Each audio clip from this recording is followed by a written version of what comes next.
চট্টগ্রাম বোর্ডে 2024 সালে SSC ICT পরীক্ষায় দ্বিতীয় অধ্যায় থেকে 2 নগে যে সৃজনশীল প্রশ্নটি আসছিল সেটা ব্যাখ্যা সহ বিস্তৃতভাবে আলোচনা করব। তাই ভিডিওটি না টেনে প্রথম থেকে শেষ পর্যন্ত দেখতে থাকো। তো এখানে ক নাম্বার যেটা দেওয়া আছে সেটা হচ্ছে WMAN। এটা কি?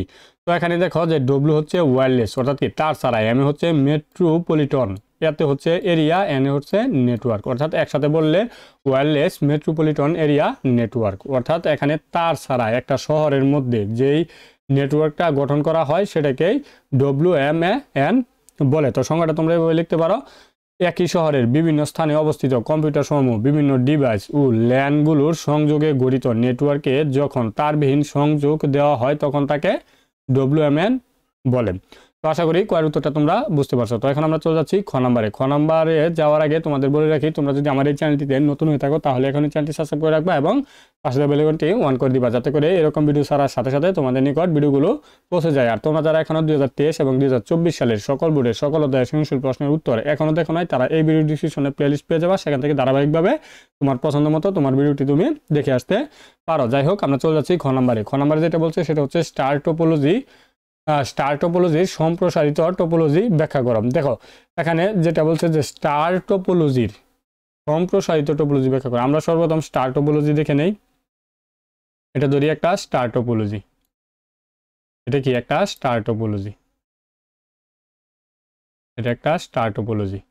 এই টোপোলজিটাকে যদি আমরা এই যে এটা ধরি আমরা সুইচ বা হাব, তো এটাকে যদি আমরা এখানে রেখে আমরা যদি এভাবে এঁকে দেই তাহলে কি ভুল হবে? দেখো এই যে এখানে একটা কেন্দ্রীয় ডিভাইসের সাথে 3টা কম্পিউটার যুক্ত আছে, এখানে একটা কেন্দ্রীয় ডিভাইসের সাথে 3টা কম্পিউটার যুক্ত আছে। এখন দেখো তো এটা কোন টোপোলজির মতো দেখা যাচ্ছে? হ্যাঁ, এটা ট্রি টোপোলজির মতো দেখা যাচ্ছে। কারণ কি? আমরা জানি ট্রি টোপোলজিতে এরকম থাকে। এটা হচ্ছে ট্রি টোপোলজি। এটা কি? Tree topology. এই যে একটা ডিভাইস থেকে গিয়ে 3টা ডিভাইস সংযুক্ত করা হয়েছে, এখানে 3টা ডিভাইস সংযুক্ত করা হয়েছে, এখানেও কিন্তু একটা ডিভাইস থেকে 3টা ডিভাইস সংযুক্ত করা হয়েছে।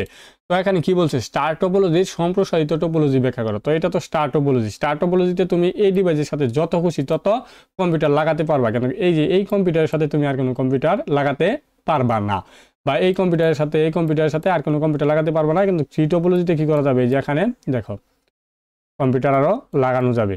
তুমি তোমার ইচ্ছা মতো এখানে কম্পিউটার তুমি লাগাতে পারবা। এই যে স্টার টোপোলজি, দেখো প্রাথমিক অবস্থায় কিন্তু থ্রি টোপোলজির মতোই দেখা গেছিল।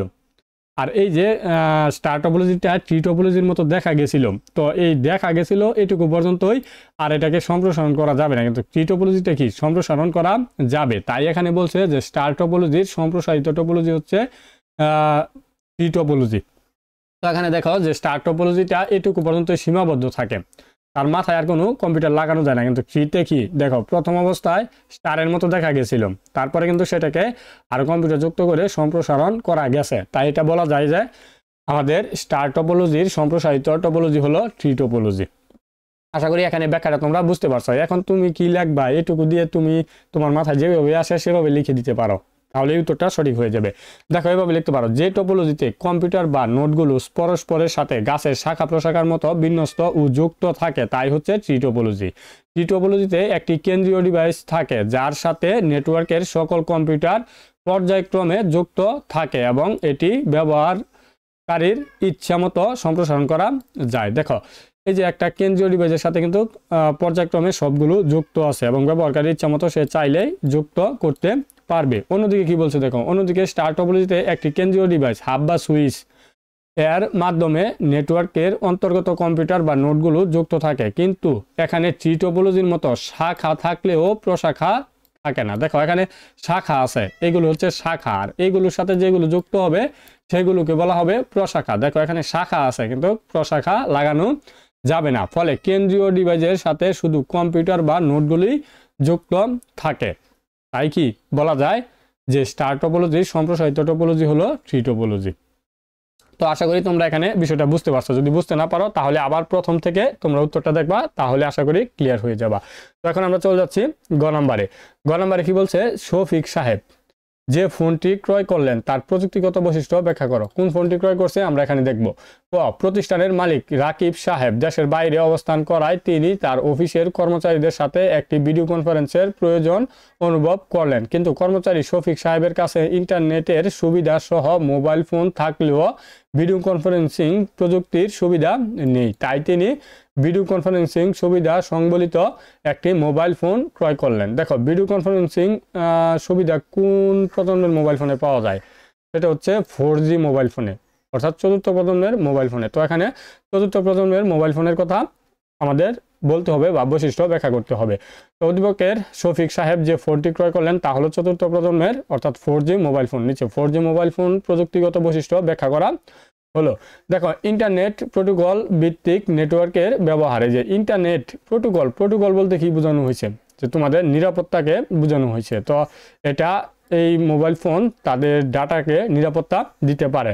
তারপরে 2 নম্বরে যেটা ডেটা ট্রান্সফার রেট সর্বোচ্চ 1 Gbps।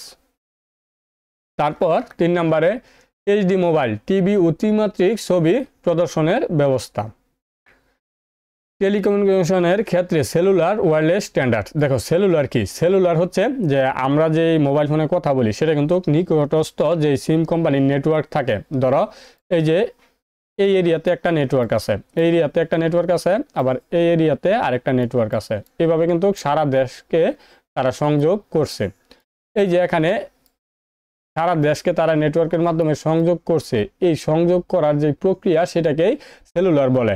তো আগের দিনে আমাদের যেটা হতো সেটা হচ্ছে এই নেটওয়ার্কের সাথে আরেকটা নেটওয়ার্ক তার দিয়ে যুক্ত থাকতো, প্রত্যেকটা নেটওয়ার্ক আরেকটা নেটওয়ার্কের সাথে তার দিয়ে যুক্ত থাকতো, কিন্তু এখন এটা আর থাকছে না আমাদের 4G মোবাইল ফোনের। তাই এটা সেলুলার ওয়্যারলেস স্ট্যান্ডার্ড বলা হয়েছে। তো আশা করি এটা তোমরা বুঝতে পারছো। তারপর 5 নম্বরে উচ্চ গতির ফ্রিকুয়েন্সি। 6 নম্বরে 4G এর গতি 3Gর চেয়ে প্রায় 50 গুণ বেশি। তারপর 7 নম্বরে গেমিং সেবা ও টেলিভিশনে অপেক্ষাকৃত উন্নত মানের ছবি এবং ভিডিও লিঙ্ক প্রদান। 8 নম্বরে মোবাইল ওয়েব সেবা আইপি নির্ভর ওয়্যারলেস নেটওয়ার্ক সিস্টেম কাজ করে। 9 নম্বর সেলুলার স্ট্যান্ডার্ড ভিত্তিক LTE। তোমরা মোবাইল ফোনের সেটিংয়ে যখন তোমরা তোমাদের 3G 4G সিলেক্ট করো সেখানে গেলে দেখবা এখন যে উন্নত মানের মোবাইল আছে সেখানে LTE এটা দেওয়া থাকে। এটা দেওয়া থাকলে তোমার যে নেটওয়ার্কের অন্তর্ভুক্ত থাকবা, যদি 3G থাকে তাহলে 3Gতে কনভার্ট হবে, 4Gতে গেলে 4Gতে কনভার্ট হবে, 2Gতে গেলে 2Gতে কনভার্ট হয়ে যাবে। সিস্টেমের ফলে দ্রুত গতিতে ডেটা, ভয়েস ও মাল্টিমিডিয়া আদান প্রদান হয়। তো এই ছিল গয়ের উত্তর। তো এখন আমরা চলে যাচ্ছি বড়গতে। বড়গতে কি বলছে? শফিক সাহেব পূর্বে যে ফোনটি ব্যবহার করতেন। দেখো, পূর্বে কোন ফোনটা ব্যবহার করতেন? শফিক সাহেব যেখানে কর্মচারী শফিক সাহেবের কাছে ইন্টারনেট সুবিধা সহ মোবাইল ফোন থাকলেও এই যে ইন্টারনেট ব্যবহার করতে পারে এবং মোবাইল ফোনও আছে, কিন্তু ভিডিও কলে কথা বলতে পারে না। তো এটা হচ্ছে কি আমাদের 3G mobile phone, 3G mobile phone. এবং তিনি মোবাইল ফোন ক্রয় করার পর দেখেন, তবে মোবাইল ফোন ক্রয়ের পর জানতে পারলেন যে বর্তমানে বাজারে MIMO সুবিধা সংবলিত। এই যে MIMO হচ্ছে আমাদের 5G মোবাইলের বৈশিষ্ট্য, 5G মোবাইলের বৈশিষ্ট্য। তো এখানে কি বলছে? শফিক সাহেব পূর্বে যে মোবাইল ফোনটি ব্যবহার করতেন এবং নতুন ফোনটি ক্রয়ের পরে বাজারে যে আরও উন্নত প্রযুক্তি সংবলিত ফোন দেখতে পেলেন তাদের প্রযুক্তিগত পার্থক্য বিশ্লেষণ করো। তো 3G এবং 4G যে প্রযুক্তিগত পার্থক্য আছে সেটা আমাদের বলে দিতে হবে। তো উত্তরটা তোমরা এভাবে লিখতে পারো। উদ্দীপকে শফিক সাহেব যে ফোনটি ব্যবহার করতেন তা হলো তৃতীয় প্রজন্মের অর্থাৎ 3G মোবাইল ফোন। অন্যদিকে নতুন ফোনটি ক্রয়ের পরে বাজারে যে আরও উন্নত প্রযুক্তির সংবলিত ফোন দেখতে পেলেন সেটা হলো পঞ্চম প্রজন্মের অর্থাৎ 4G মোবাইল ফোন। নিচে 3G ও 4G মোবাইলের প্রযুক্তিগত পার্থক্য বিশ্লেষণ করা হলো। দেখো, তৃতীয় প্রজন্মের মোবাইল ফোনে HSPA, WCDMA, TGP, UMTS স্ট্যান্ডার্ডের প্রযুক্তি ব্যবহার করা হতো। অন্যদিকে পঞ্চম প্রজন্মের মোবাইল ফোনের স্ট্যান্ডার্ড হলো MIMO অর্থাৎ multiple input multiple output. 5G NR radio technology, radio access technology. তারপরে আমরা যদি 2 নাম্বারটি দেখি, তৃতীয় প্রজন্মের মোবাইল ফোনের ডেটা ট্রান্সফার রেট সর্বোচ্চ 2 Mbps। অন্যদিকে পঞ্চম প্রজন্মের মোবাইল ফোনের ডেটা ট্রান্সফার রেট 20 Gbps। তারপর তৃতীয় প্রজন্মের মোবাইল ফোনে ন্যানো ব্যান্ডের ইন্টারনেট ব্যবহার হতো। পক্ষান্তরে পঞ্চম প্রজন্মের মোবাইল ফোনে মিলিমিটার ব্যান্ডের ইন্টারনেট ব্যবহার হতো। 4 তৃতীয় প্রজন্মের মোবাইল ফোনের voice call, mobile TV video ভিডিও কলের প্রচলন শুরু হয়। অন্যদিকে পঞ্চম প্রজন্মের মোবাইলে হাই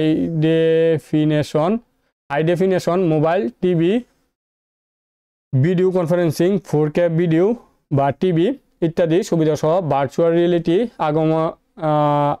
অগমেন্টেড রিয়েলিটি ইত্যাদি সুবিধা পাওয়া সম্ভব হচ্ছে। পঞ্চম তৃতীয় প্রজন্মের মোবাইলের ব্যান্ডউইথ 100 মেগাহার্টজ। অন্যদিকে পঞ্চম প্রজন্মের মোবাইলের ব্যান্ডউইথ 100x BW। তৃতীয় প্রজন্মের মোবাইলে ফ্রিকোয়েন্সি 1.6 থেকে 2 গিগাহার্টজ। অন্যদিকে পঞ্চম প্রজন্মের মোবাইল ফোনের ফ্রিকোয়েন্সি 3 থেকে 300 গিগাহার্টজ হয়ে থাকে। তো এই ছিল আমাদের 2024 সালে চট্টগ্রাম বোর্ডের দ্বিতীয় অধ্যায় থেকে 2 নং এ আসা সৃজনশীল প্রশ্নের উত্তরটি। তো এখানে কোনো কিছু বুঝতে অসুবিধা হলে অবশ্যই কমেন্টসে জানিয়ে দিবা। আর ভিডিওটি কেমন লাগলো অবশ্যই তোমরা জানিয়ে দিবা। ভিডিওটি যদি ভালো লাগে তাহলে অবশ্যই বন্ধুদের কাছে ভিডিওটি শেয়ার করে দিবা। তো ভিডিও প্রথম থেকে শেষ পর্যন্ত দেখার জন্য তোমাদের অসংখ্য ধন্যবাদ। আসসালামু আলাইকুম।